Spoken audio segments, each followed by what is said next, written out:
નમસ્કાર, ન્યૂઝ 18 ગુજરાતીમાં આપનું સ્વાગત છે। આપની સાથે હું છું કોમલ। સમાચારની શરૂઆત કરીએ તો ગીર સોમનાથમાં વરસાદી માહોલ જામ્યો છે। કોડીનાર શહેર સહિત આસપાસના ગામોમાં વરસાદ વરસી રહ્યો છે। ગાઢ વાદળો વચ્ચે વરસાદી ઝાપટા પડ્યા છે। ધીમી ધારે વરસાદથી વાતાવરણમાં ઠંડક પ્રસરી ગઈ છે તો લાંબા સમયના વિરામ બાદ ફરી વરસાદ વરસી રહ્યો છે। ખેડૂતોએ હાશકારો અનુભવ્યો છે તો વરસાદ વરસવાને કારણે ખેડૂતોમાં ખુશીનો માહોલ જોવા મળી રહ્યો છે। ગીર સોમનાથ કોડીનાર પંથકમાં વરસાદી માહોલ જામ્યો છે।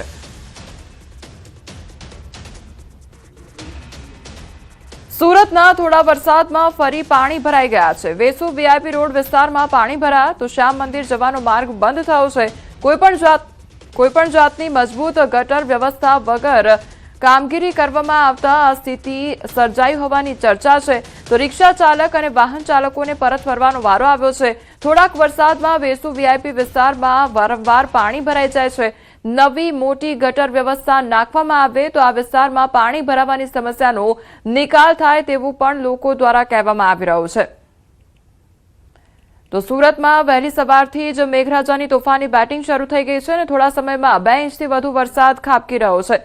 સંવાદદાતા કીર્તેશ અમારી સાથે જોડાઈ ગયા છે। કીર્તેશ, હાલ સુરતમાં કયા પ્રકારની પરિસ્થિતિ છે? વરસાદી માહોલ વચ્ચે કેટલી પરેશાની?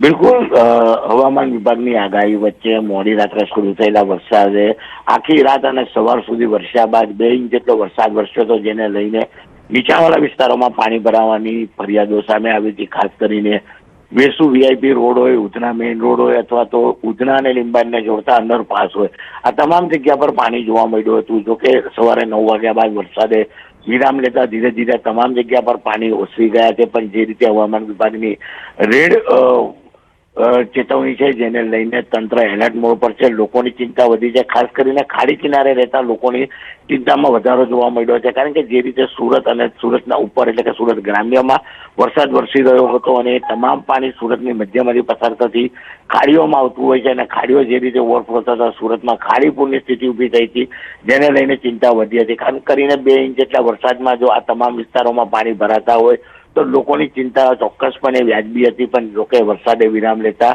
પાણી ઓસરવા માંડ્યા છે અને લોકોની ચિંતામાં થોડી રાહત થઈ છે। જે કીર્તેશ, સમગ્ર માહિતી બદલ આપનો આભાર।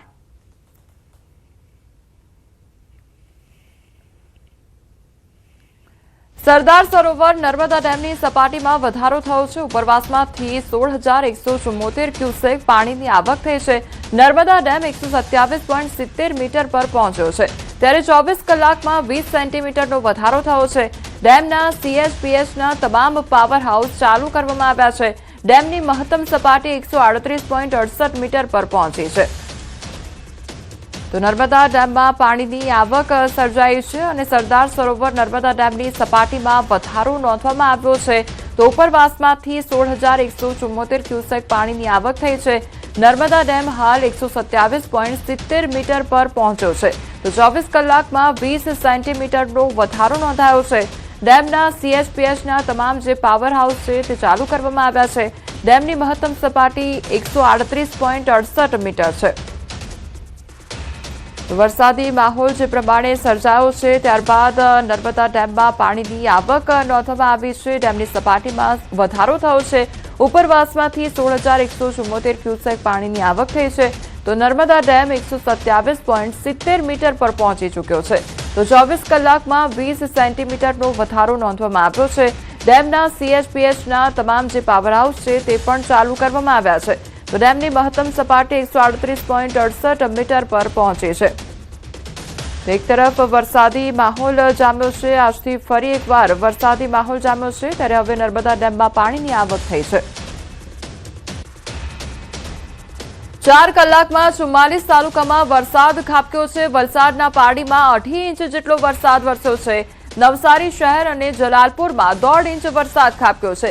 ચીખલી, પલસાણા, અંબિકામાં 1 ઇંચ વરસાદ નોંધાયો છે, તો સુરત શહેરમાં 1 ઇંચથી વધુ વરસાદ નોંધાયો છે।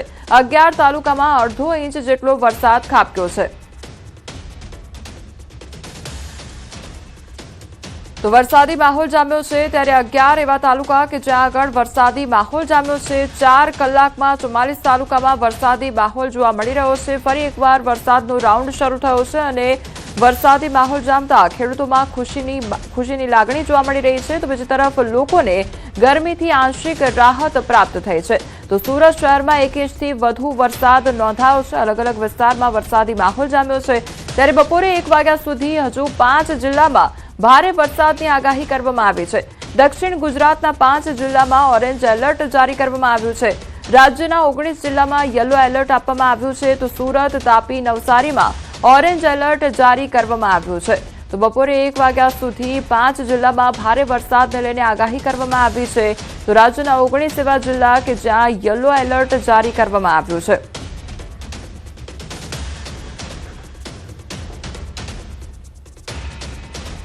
તો હજુ આગામી સમયમાં વરસાદી માહોલ જામશે, કારણ કે બપોરે 1 વાગ્યા સુધી હજુ પણ ભારે વરસાદને લઈને આગાહી કરવામાં આવી છે। 5 એવા જિલ્લા કે જ્યાં આગળ ભારે વરસાદને લઈને આગાહી કરવામાં આવી છે। તો દક્ષિણ ગુજરાતના 5 જિલ્લામાં ઓરેન્જ એલર્ટ જારી કરવામાં આવ્યું છે। 5 એવા જિલ્લા કે જ્યાં આગળ ભારેથી અતિભારે વરસાદ જોવા મળી શકે છે। તો રાજ્યના 19 જિલ્લામાં યલો એલર્ટ જારી કરવામાં આવ્યું છે। સુરત, તાપી, નવસારીમાં ઓરેન્જ એલર્ટ જારી કરવામાં આવ્યું છે। વલસાડ અને ડાંગમાં પણ ઓરેન્જ એલર્ટ જારી કરવામાં આવ્યું છે। તો આ તમામ વિસ્તાર કે જ્યાં ઓરેન્જ એલર્ટ જારી કરવામાં આવ્યું છે, ત્યાં આગળ ભારેથી અતિભારે વરસાદ વરસી શકે છે। તો આગામી સમયમાં હજુ પણ વરસાદી માહોલ યથાવત રહેશે। વરસાદને લઈને આગામી સમયમાં આગાહી કરવામાં આવી છે, ત્યારે આજની જો વાત કરવામાં આવે તો આજે બપોરે 1 વાગ્યા સુધી 5 જિલ્લામાં ભારે વરસાદને લઈને આગાહી કરવામાં આવી છે। વલસાડ, ડાંગમાં ભારે વરસાદ વરસી શકે છે। દક્ષિણ ગુજરાતના એ 5 જિલ્લા કે જ્યાં આગળ ભારે વરસાદ ખાબકી શકે છે। તો રાજ્યના 19 જિલ્લામાં યલો એલર્ટ જારી કરવામાં આવ્યું છે, એટલે ત્યાં આગળ સામાન્ય વરસાદ જોવા મળી શકે છે। તો રાજ્યના 5 એવા જિલ્લા કે જ્યાં આગળ ઓરેન્જ એલર્ટ જારી કરવામાં આવ્યું છે, એટલે કે ત્યાં આગળ ભારેથી અતિભારે વરસાદ ખાબકી શકે છે। વહેલી સવારથી જ આજે વરસાદી માહોલ જામ્યો છે। ધીમી ધારે ક્યાંક વરસાદ ખાબકી રહ્યો છે, તો ક્યાંક ધોધમાર વરસાદ વરસી રહ્યો છે, તો ક્યાંક કાળા ડિબાંગ વાદળો જોવા મળી રહ્યા છે। અને હવે બપોરે 1 વાગ્યા સુધી વરસાદને લઈને આગાહી કરવામાં આવી છે। તો બપોરે વરસાદને લઈને આગાહી કરવામાં આવી છે। 1 વાગ્યા સુધીની આગાહી કે જ્યાં 5 જિલ્લામાં ભારે વરસાદને લઈને આગાહી કરવામાં આવી છે। આગામી સમયમાં હજુ પણ વરસાદી માહોલ યથાવત રહેશે। તો આજથી વરસાદનો બીજો રાઉન્ડ શરૂ થયો હોય તે પ્રકારનો માહોલ જોવા મળી રહ્યો છે। વહેલી સવારથી જ વાતાવરણમાં ઠંડક પ્રસરી ગઈ છે, તો બીજી તરફ લોકોને ગરમીથી આંશિક રાહત પણ પ્રાપ્ત થઈ છે। તો હવે બપોરે 1 વાગ્યા સુધી વરસાદને લઈને આગાહી કરવામાં આવી છે, ત્યારે 5 એવા જિલ્લા કે જ્યાં ઓરેન્જ એલર્ટ જારી કરવામાં આવ્યું છે। મેપના માધ્યમથી સમજીએ કે ક્યાં આગળ ભારેથી અતિભારે વરસાદ ખાબકી શકે છે। સુરત, નવસારી, વલસાડ તેમજ તાપી અને ડાંગ દક્ષિણ ગુજરાતના જે 5 જિલ્લા છે, ત્યાં આગળ ભારેથી અતિભારે વરસાદ ખાબકી શકે છે અને ત્યાં આગળ ઓરેન્જ એલર્ટ જારી કરવામાં આવ્યું છે। એટલે બપોરે 1 વાગ્યા સુધી ત્યાં આગળ ભારેથી અતિભારે વરસાદ ખાબકી શકે છે તે પ્રકારની આગાહી કરવામાં આવી છે। તો તમામ આ વિસ્તાર કે જ્યાં આગળ ભારેથી અતિભારે વરસાદ ખાબકશે, સુરત, નવસારી, તાપી, ડાંગ અને વલસાડમાં ભારેથી અતિભારે વરસાદ નોંધાશે।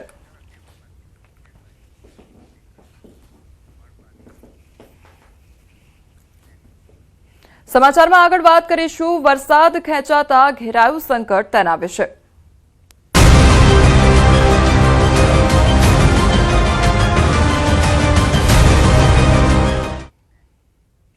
ખેડૂતોના ધબકારા વધારતા સમાચાર સામે આવ્યા છે। વરસાદની ઘટ ખેડૂતો માટે હવે મુસીબત બની ગઈ છે। ગુજરાતના 9 જિલ્લામાં વરસાદની ચિંતાજનક સ્થિતિ જોવા મળી રહી છે। દેશમાં સૌથી વધુ અછતવાળા 100 જિલ્લામાંથી 9 ગુજરાતના જિલ્લા વરસાદની ઘટ મામલે દ્વારકા દેશમાં ચોથા ક્રમે છે। તો દ્વારકામાં વરસાદની 97% ઘટ છે, કચ્છમાં વરસાદની ઘટ 86% છે। તો વરસાદની ઘટને કારણે ખેડૂતો હવે મૂંઝવણમાં મુકાયા છે, ત્યારે ખેડૂતોને માથે મુસીબત આવી પહોંચી છે। કચ્છની જો વાત કરવામાં આવે તો કચ્છમાં વરસાદની ઘટ લગભગ 86% જેટલી છે। તો દ્વારકામાં વરસાદની ઘટ 97% જેટલી છે અને વરસાદની ઘટ મામલે દ્વારકા દેશમાં ચોથા ક્રમે છે। અને વરસાદની ઘટને કારણે, વરસાદની અછતને કારણે ખેડૂતોને પારાવાર નુકસાની વેઠવાનો વારો આવી શકે છે, જેના કારણે ખેડૂતો હવે મૂંઝવણમાં મુકાઈ ગયા છે।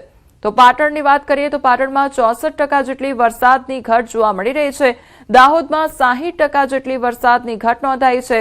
સાબરકાંઠામાં આ વખતે 59% વરસાદની ઘટ નોંધાઈ છે. તો મોરબીમાં 65% વરસાદની ઘટ જોવા મળી રહી છે. તો વરસાદની ઘટને કારણે હવે ખેડૂતોને પારાવાર નુકસાની વેઠવાનો પણ વારો આવી શકે છે. છોટાઉદેપુરમાં ચોમાસું રીસાતા ખેડૂતો પર સંકટના વાદળો ઘેરાઈ ગયા છે. વરસાદની ભારે અછત વચ્ચે ઊભો પાક સુકાવાની ભીતિ સર્જાઈ છે. તો મોંઘા બિયારણ અને ખાતર બાદ પણ ખેડૂતો આર્થિક મુશ્કેલીમાં મુકાયા છે. ત્યારે છોટાઉદેપુરમાં અત્યાર સુધી માત્ર અંદાજે 12% જેટલો વરસાદ નોંધાતા ખેડૂતોની ચિંતા વધી ગઈ છે. વરસાદના અભાવે ખેતરોમાં વાવેલો પાક સુકાવા લાગ્યો છે. કેટલાક ખેડૂતોને 3 વખત વાવેતર કરવું પડ્યું છે, છતાં પાક બચી શક્યો નથી. મોંઘા બિયારણ, ખાતર અને મહેનત બાદ પણ ખેડૂતોને નુકસાન સહન કરવાનો વારો આવ્યો છે. અને આ સાલ આછા વરસાદને લીધે પહેલા ઉનાળાનું બિયારણ ફેલ ગયું, બીજી વારનું પણ 10 દિવસ વરસાદ ખેંચાયો એટલે ફેલ ગયું, ત્રીજી વાર કપાસનું વાવેતર ઉગીને તૈયાર છે પણ વરસાદની રાહ જોઈને બેઠા છે, પણ કોઈ વરસાદના એધાન દેખાતા નથી. અમને બિયારણ અથવા કોઈ કીટ એવી આપે તો થોડીક આર્થિક રીતે ખેડૂત થોડોક એમ કે પગભર થાય. જે ખેડૂતોનો પાક ઉગી ગયો છે તેઓ પણ હવે નવી મુશ્કેલીમાં મુકાયા છે. પાણીની અછતને કારણે પાકમાં જીવાતનો ઉપદ્રવ વધી રહ્યો છે. જીવાતોએ પાન કોતરી નાખતા પાકને બચાવવા ખેડૂતો વધારાનો ખર્ચ કરીને દવા અને ખાતરનો ઉપયોગ કરી રહ્યા છે. છતાં વરસાદ વિના પાક બચી શકશે કે નહીં તે અંગે અનિશ્ચિતતા યથાવત છે. હવે 2 વાર અમારે બિયારણ ફેલ થયું, આ ત્રીજી વારનું બિયારણ વાવેલ છે. તો વાવેતર સારું છે પણ હવે વરસાદની રાહ જોઈ રહેલા છે. અને સરકારશ્રીને અમારે નમ્ર વિનંતી છે કે અમારે કુદરતી આપત્તિ બી છે, વરસાદ નથી પડતો, ખેડૂત અમે છે એટલે રાહ જોઈએ છે વરસાદની. પ્લસ કે જો ફેલ જાય તો સરકારશ્રીને એટલું અમારે કહેવું છે કે અમને કંઈક રાહત પેટે કોઈ બજેટ બહાર પાડીને પેમેન્ટ પૂરું પાડે તો સારું રહે. કેટલાક ખેડૂતો પાસે બોર અને કૂવાની સિંચાઈની સુવિધા છે, પરંતુ પૂરતો વીજ પુરવઠો ન મળતા પાકને સમયસર પાણી આપી શકાતું નથી. જ્યાં સિંચાઈની સુવિધા અને વીજળી મળે છે ત્યાં ખેતરો લીલાછમ જોવા મળે છે, જ્યારે તેની બાજુમાં જ વરસાદના અભાવે પાક સુકાઈ રહ્યો છે. ખેડૂતોનું કહેવું છે કે પૂરતો વીજ પુરવઠો મળે તો પોતાનો તેમજ આસપાસના ખેડૂતોનો પાક પણ બચાવી શકાય. હમણાં ટાઈમસર વીજ પુરવઠો નહીં મળે. અમારા જોડે બધી જ સુવિધા છે, મોટર છે, બોર છે, લાઈન છે, બધું જ છે, પણ એને ચાલુ કરવા માટે જે વીજ પુરવઠાની જરૂર છે એ હમણાં ટાઈમસર મળતો નથી. અને આજે 3 દિવસથી અમને લાઇટ મળતી નથી. તો સરકારને અમારું એક જ નિવેદન છે કે ભાઈ તમે તાત્કાલિક રીતે અમને જે અમારો વીજ પુરવઠો ટાઈમસર આપો, બરાબર છે, તો અમારું આ ખેતર બચી રહેશે. અને જો ના બચે તો આ 2 દિવસ પછીની જવાબદારી બધી વીજ પુરવઠાની રહેશે. બોડેલી તાલુકામાંથી નર્મદાની મુખ્ય કેનાલ પસાર થાય છે, છતાં માઇનોર કેનાલોમાં પાણી ન હોવાથી ખેતરો સુધી સિંચાઈનું પાણી પહોંચી રહ્યું નથી. ડુંગરાળ વિસ્તારોના ખેડૂતો તો માત્ર વરસાદ પર જ નિર્ભર છે. હવે ખેડૂતો સરકાર પાસે તાત્કાલિક કેનાલોમાં પાણી છોડવાની, પૂરતો વીજ પુરવઠો આપવાની અને નિષ્ફળ ગયેલા બિયારણ માટે સહાય આપવાની માંગ કરી રહ્યા છે. નહીં તો હજારો ખેડૂતોનો ઊભો પાક જોખમમાં મુકાઈ શકે છે. વીજ પુરવઠો અમારી પાસે પૂરતો નથી.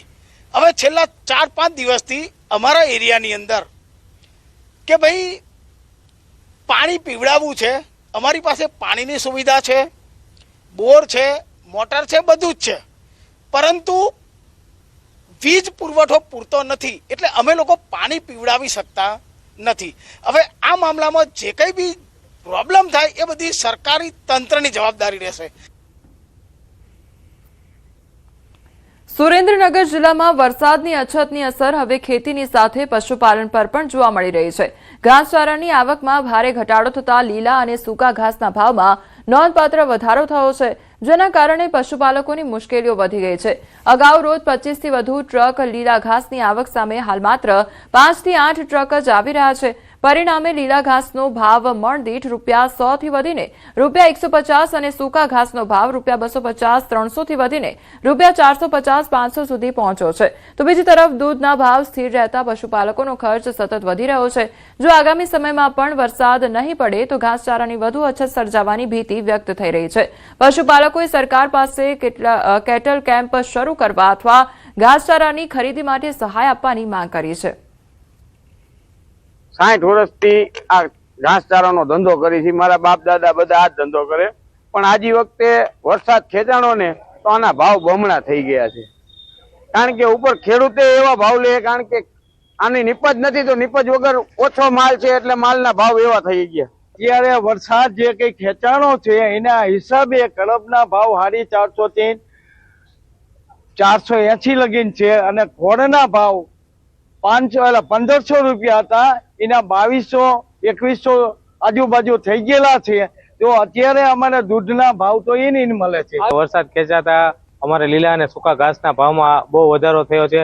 પેલા લીલું ઘાસ 100-150 રૂપિયા મળતું હતું, અત્યારે 150-200 રૂપિયા થઈ ગયા છે. સૂકું ઘાસ 200 રૂપિયાનું મળતું હતું, એ અત્યારે 500 થઈ ગયા છે. આ વરસાદ ખેંચાતા અમને બહુ તકલીફ પડી છે. વરસાદ ખેંચાતા ગૌશાળાઓની હાલત કફોડી બની છે. ઘાસના ભાવ ડબલ થઈ ગયા છે. આમ છતાં પણ લીલું અને સૂકું ઘાસ અત્યારે બજારમાં મળવું મુશ્કેલ થઈ ગયું છે. રાજકોટ શહેર તેમજ જિલ્લામાં વરસાદ તો વરસ્યો છે, પરંતુ હજુ પણ જિલ્લાના અનેક વિસ્તારોમાં વાવણી લાયક વરસાદ નથી થયો. વરસાદ ખેંચાતા ઘાસચારાની ઘટ સર્જાય છે. રાજકોટ જિલ્લામાં 180 થી વધુ ગૌશાળાઓ આવેલી છે.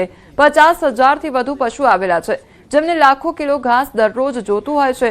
પરંતુ હાલ આ ઘાસ રાજકોટથી 250 કિલોમીટર દૂરથી મંગાવવું પડી રહ્યું છે, જેથી ભાવ પણ ડબલ થઈ ગયા છે. અને આવી પરિસ્થિતિમાં સરકાર વીડીમાં રહેલું રિઝર્વ ઘાસ જો ગૌશાળાને આપે તો આ પરિસ્થિતિનો સામનો કરી શકાય તેમ છે. જે ઘાસચારાનો ભાવ છે એ 3 ગણાથી વધારે વધી ગયો છે અને 250 કિલોમીટરથી વધારે આગળ જગ્યામાં ઘાસચારો લેવા માટે જવા છતાં ઘાસચારો મળવો મુશ્કેલ છે. તો વીડીઓનું જે ફોરેસ્ટ વિભાગનું રિઝર્વ ઘાસચારો હોય એ ઘાસચારો કલેક્ટરશ્રી દ્વારા અને સરકારશ્રી દ્વારા આ બધી જ ગૌશાળાવાળાને જો ઉપલબ્ધ કરાવવામાં આવે તો આ ગૌશાળા અને પાંજરાપોળ હલાવવા માટે ખૂબ જ અનુકૂળ રહે. હાલ અત્યારે સમગ્ર ગુજરાતની અંદર વરસાદ ખેંચાતા અછતની પરિસ્થિતિ સર્જાય છે. અત્યારે પશુઓનો નિભાવ કરવો બહુ જ મુશ્કેલ થઈ ગયો છે.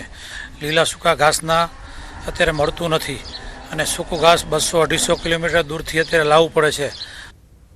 આ વખતે વરસાદ ખેંચાઈ રહ્યો છે અને જેમની સીધી અસર અત્યારે ગૌશાળાઓ પર જોવા મળી રહી છે.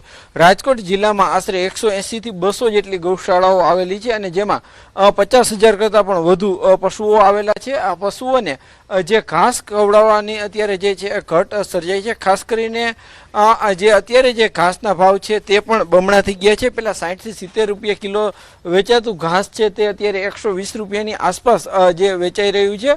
ખાસ કરીને એક પશુને સૂકું ઘાસ છે તે આશરે 20 કિલોની આસપાસ જોતું હોય છે. 5 કિલો જેટલું સૂકું ઘાસ જોતું હોય છે અને જે લીલું ઘાસ છે તે પણ જે મોટા પ્રમાણમાં જોતું હોય છે. એટલે કે અત્યારે ગૌશાળામાં એક પશુ દીઠ જે છે એ ખર્ચમાં પણ બમણો વધારો થયો છે. જે રિઝર્વ રાખેલું સૂકું ઘાસ છે તે ગૌશાળાઓને આપવામાં આવે તો આ જે કઠિન સમય છે તે કંઈક પાર કરવામાં તેમને મદદરૂપ થઈ શકે છે. હાર્દિક જોશી, ન્યૂઝ 18 ગુજરાતી, રાજકોટ. તો ઘાસચારાને ઘટને લઈને ધારાસભ્ય રમેશ ચિલાડાએ નિવેદન આપ્યું હતું કે રાજકોટ સહિત સૌરાષ્ટ્રના અનેક વિસ્તારોમાં વરસાદ ખેંચાયો છે. વરસાદ ખેંચાતા રાજ્ય સરકાર દ્વારા ઘાસચારાનું વિતરણ માટે રજૂઆત કરવામાં આવી છે. ટૂંક સમયમાં સરકાર દ્વારા ઘાસચારાની વ્યવસ્થા કરવામાં આવશે. ઘાસચારાની મુશ્કેલીની હિસાબે અહીંથી જે કાંઈ વીડીનું ઘાસચારું છે એનો વહેલી તકે વિસ્તરણ ચાલુ કરી અને વધુ લોકોને સુવિધા મળે અને મુશ્કેલી ન પડે એના માટેની હવે અમે રાજ્ય સરકારમાં રજૂઆત કરી અને વહેલી તકે ઘાસચારો બધાને મળે એવા અમારા પ્રયત્ન છે. કચ્છમાં વરસાદની અછતને કારણે સર્જાયેલી ઘાસચારા સંકટને ધ્યાનમાં રાખીને રાજ્ય સરકારે રાહત દરે સૂકો ઘાસચારો આપવાની મંજૂરી આપી છે. આગામી 1 થી 2 દિવસમાં વિતરણ શરૂ થશે. ત્યારે પશુપાલકોને ફોટો આધારિત આઈ કાર્ડના આધારે વધુમાં વધુ 5 પશુઓને લાભ મળશે. એક પશુ દીઠ 4 કિલો પ્રતિદિન મુજબ 1 અઠવાડિયાનો ઘાસચારો આપવામાં આવશે. પ્રતિ કિલો ₹2 ના દરે આપવામાં આવશે. ત્યારે ગ્રામ્ય વિસ્તારોમાં તલાટીઓ મારફતે વિતરણ થશે અને જરૂરિયાત મુજબ આગળ વધારાનો જથ્થો પણ ઉપલબ્ધ કરાવવામાં આવશે. ઘાસ દરેક પશુ દીઠ 4 કિલો સૂકો ઘાસચારો અને એક ખેડૂત દીઠ વધુમાં વધુ 5 પશુને આ લાભ મળશે અને એક પશુ દીઠ 4 કિલો ઘાસચારો 2 રૂપિયાના ભાવે આપવાનું નક્કી કરેલું છે. આપણી પાસે જિલ્લામાં લગભગ 28 લાખ કિલો જેટલું ઘાસ ઉપલબ્ધ છે, જે વિવિધ ફોરેસ્ટના ગોડાઉનમાં ઉપલબ્ધ છે. આને વિતરણ કરવા માટેની એક સુવ્યવસ્થિત આખું આયોજન જિલ્લા સ્તરે કરી લેવામાં આવ્યું છે, જેના બાબતે ખાસ જે પશુપાલકો છે એમને મારી વિનંતી છે કે આપના ગામના જે તલાટીશ્રી છે એમની પાસે જે ઘાસચારાની આપણી માંગણી છે એની અરજી આપ ત્યાં આપી દેશો. સમાચારોમાં આગળ વધીએ તે પહેલા રોકાઈશું એક બ્રેક માટે.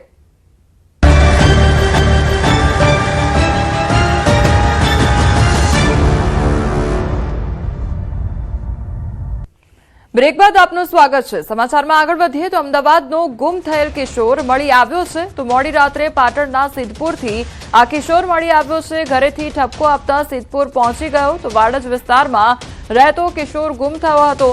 પોલીસે 200 થી વધુ સીસીટીવી તપાસ્યા હતા. કિશોરની ભાળ મેળવી અને પોલીસે કિશોરને શોધી પરિવારને હેમખેમ સોંપ્યો છે. તો સાયકલ ચલાવી સિદ્ધપુર પહોંચ્યો હતો આ કિશોર. એક જ દિવસમાં 111 કિલોમીટર સાયકલ ચલાવીને સિદ્ધપુર પહોંચ્યો હતો આ કિશોર. સવારે 8 વાગે સાયકલ લઈને ત્યાંથી ઘરેથી નીકળી ગયેલો હતો. હું વાડજ પોલીસ સ્ટેશને તુરંત જાણ કરી અને એમના સ્ટાફે અમને બહુ સપોર્ટ કર્યો. આગળ વધતા જ્યારે પણ સીસીટીવી કેમેરા ચેક કરતા આગળ વધ્યા ત્યારે અમને ખબર પડી કે તે અમદાવાદથી સિદ્ધપુર બિંદુ સરોવર 110 કિલોમીટર આગળ વધી ગયો હતો અને અમને અમારો છોકરો સહી સલામત સુપ્રત કર્યો છે. સમાચારમાં આગળ વાત કરીશું મોતના ફટાકડા વિશે.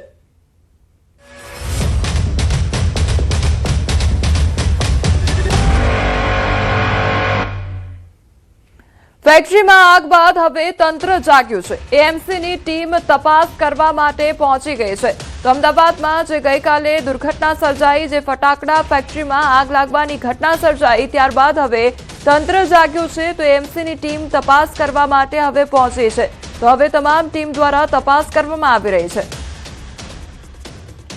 સંવાદદાતા પ્રણવ અમારી સાથે જોડાઈ ગયા છે. પ્રણવ, હવે ધીરે ધીરે જાણે તંત્ર જાગી રહ્યું હોય તે પ્રકારની પરિસ્થિતિ જોવા મળી રહી છે. હવે એએમસી નું તંત્ર પહોંચ્યું છે ઘટના સ્થળે.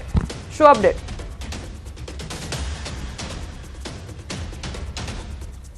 ચોક્કસ ન્યૂઝીલેન્ડની ગ્રાઉન્ડ રિપોર્ટ બતાવી રહી છે જે રીતે મહેમદપુરા ગામની અંદર જે ફેક્ટરીમાં આગ લાગી, એક વિસ્ફોટ થયો અને તેની અંદર જે 9 લોકો છે તેના મોત થયા. ત્યારબાદ હવે મહાનગરપાલિકાનું જે ફાયર વિભાગ છે, એસ્ટેટ વિભાગ છે અને સાથે જ પોલીસ વિભાગ છે, ત્રણેય લોકોએ સંયુક્ત રીતે ઓપરેશન હાથ ધર્યું છે અને અલગ અલગ શહેરના જે ફાયર એકમો છે તેની અંદર તપાસ હાથ ધરી રહી છે. જોઈ શકો દર્શનની અંદર હું જ્યાં ઊભો છું તે ગ્યાસપુર વિસ્તારમાં ઊભો છું. ગ્યાસપુર ગામની સીમમાં બનેલું જે આખું જે ફેક્ટરી છે, હું આપણે તમને આખા દ્રશ્યો બતાવી રહ્યો છું.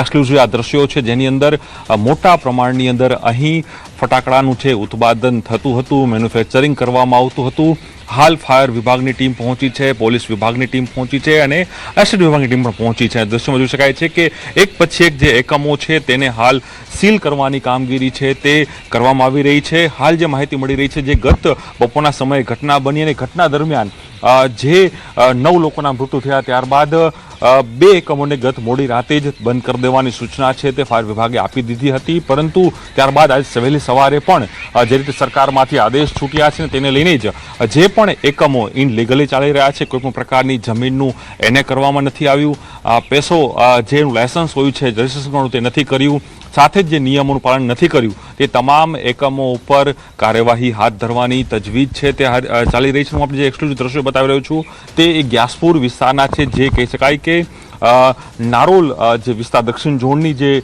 વિસ્તારમાં આવતું ગ્યાસપુર વિસ્તાર છે, ગ્યાસપુર ગામની આ સીમ છે, તેના દ્રશ્યો બતાવી જોઈ શકો છો. તમામ જે એએમસીના જે એસ્ટેટ વિભાગના અધિકારીઓ હોય, ફાયરના અધિકારીઓ છે, એ તમામ લોકો અહીં પહોંચ્યા છે. તમામ લોકો અહીં ચેકિંગ પણ કર્યું છે અને અનેક જે જગ્યાઓ છે તેને હાલ અહીં સીલ કરી દેવાની તજવીજ છે તે હાથ ધરવામાં આવી રહી છે. કે જે પણ એકમોમાં જે આ કામ થઈ રહ્યું તે એકમો ઉપર હાલ તમામ જગ્યાએ છે કહી શકાય કે ડેન્જરના જે કે સ્ટોપના એ પ્રકારના સ્ટીકરો હાલ અહીં મારી દેવામાં આવી રહ્યા છે અને હાલ મહાનગરપાલિકાની ટીમ છે આ તમામ જે એકમો છે તેને સીલ કરવાની કામગીરી કરી છે. કારણ કે રાજ્ય સરકારે આદેશ આપ્યા છે કે જે પણ ઇનલીગલી કોઈપણ પ્રકારની મંજૂરી વગર ચાલતા જે પણ એકમો હોય છે તે એકમો ઉપર કાર્યવાહી કરવામાં આવે. તે જે કહી શકાય કે એએમસીનું એસ્ટેટ વિભાગ હોય કે પછી ફાયર વિભાગ છે કે પોલીસ વિભાગ છે તે હાલ શહેરના અલગ અલગ જે ફટાકડા બનાવતા જે મેન્યુફેક્ચરિંગ પ્લાન્ટ છે, મેન્યુફેક્ચરિંગ જે ફેક્ટરીઓ છે ત્યાં પહોંચી છે, ત્યાં તપાસ હાથ ધરી રહી છે અને જે પણ જે નિયમો છે તે નિયમોનું પાલન નથી કરતા એ તમામ એકમો સામે લાલ આંખ કરી રહી છે. પરંતુ સવાલ એ થઈ રહ્યો છે કે કેમ મોડું કરવામાં આવ્યું છે.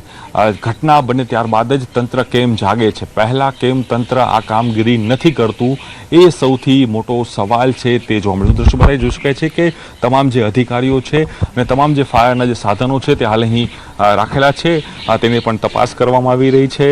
જોઈ શકાય છે કે આ તમામ ફાયરના સાધનોનો ટેસ્ટ કરવામાં આવ્યો હતો, જે અલગ અલગ જે સાધનો છે તે ઉપયોગ કરવામાં આવતો હોય છે અને તમામ જે જગ્યા છે તે હાલ અહીં જે કહી શકાય કે તેને સ્ટોપ અને તેને સીલ કરવાની તજવીજ છે તે અહીં હાથ ધરવામાં આવી રહી છે. હું દ્રશ્યો બતાવવાનો પ્રયાસ કરીશ કે જોઈ શકાય છે એએમસીની ટીમ છે, સાથે જ એ કહી શકાય કે તમામ જે બીજા અન્ય જે અધિકારીઓ છે, ફાયર વિભાગના અધિકારીઓ છે તે હાલ અહીં પહોંચે છે. દ્રશ્યોમાં પણ જોવા મળી રહ્યું છે કે હાલ તજવીજ છે તે હાથ ધરવામાં આવી રહી છે. જે હું ફેક્ટરીનું નામ બતાવવાનો પ્રયાસ કરીશ કે જોય અને એન્જોય ફાયર વર્ક્સ જે આ નામ છે, ત્યાં હાલ અહીં ટીમ છે તે પહોંચી છે. ટીમ છે તે પોતાની કામગીરી છે તે હાલ અહીં કરી રહી છે. જોડાયા છે ફાયર અધિકારી સરોદાન ગઢવી સાથે.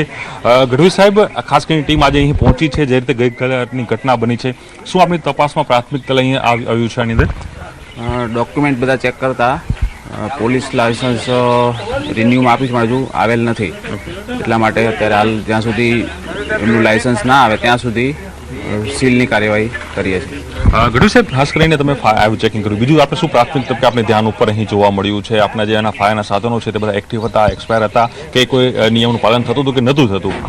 ફાયરના એનઓસી બી છે અને એના સાધનો બી અમે ટેસ્ટ કર્યા, હોઝરીલ ને બધું ચાલુ કન્ડિશનમાં છે, પણ ડોક્યુમેન્ટેશનના અભાવના હિસાબે આ કાર્યવાહી થઈ રહી છે. એટલે પોલીસની જે પરવાનગી લેવાની છે જે એ નથી મળી, એના કારણે તે સીલ કરવામાં આવી રહ્યું છે અત્યારે. હા, એ ચોક્કસ આપ જોઈ શકો કે સૌદાન ગઢવી હતા અને તેઓ કહી રહ્યા છે કે હાલ જે અમુક લાયસન્સ હોય છે તેના જે રિન્યુ હોય છે તે નથી થયા અને તેના જ કારણે આ કામગીરી છે હાલ ધરવામાં આવી રહી છે. હું આપણે એક્સક્લુસિવ દ્રશ્યો બતાવી રહ્યો છું. ફાયરના સાધનો હતા, પરંતુ જે અન્ય જે પણ પ્રોસેસ કરવાની હોય છે પોલીસની કે અન્ય જે વિભાગોની, તેના એ પ્રકારના કોઈ પણ પ્રકારના ડોક્યુમેન્ટ્સ ન હોવાના કારણે આ કામગીરી હાથ ધરાઈ રહી છે. અને હાલ આ જે આખું જે એકમ છે, નામ છે જોય એન્જોય ફાયર વર્કર્સ, જે છે ગેસપુર ખાતે આવેલું છે, તેને હાલ અહીં સીલ કરવાની કામગીરી તજવીજ છે તે મહાનગરપાલિકાનું એસ્ટેટ વિભાગ હોય, ફાયર વિભાગ છે કે પોલીસ વિભાગ સંયુક્ત રીતે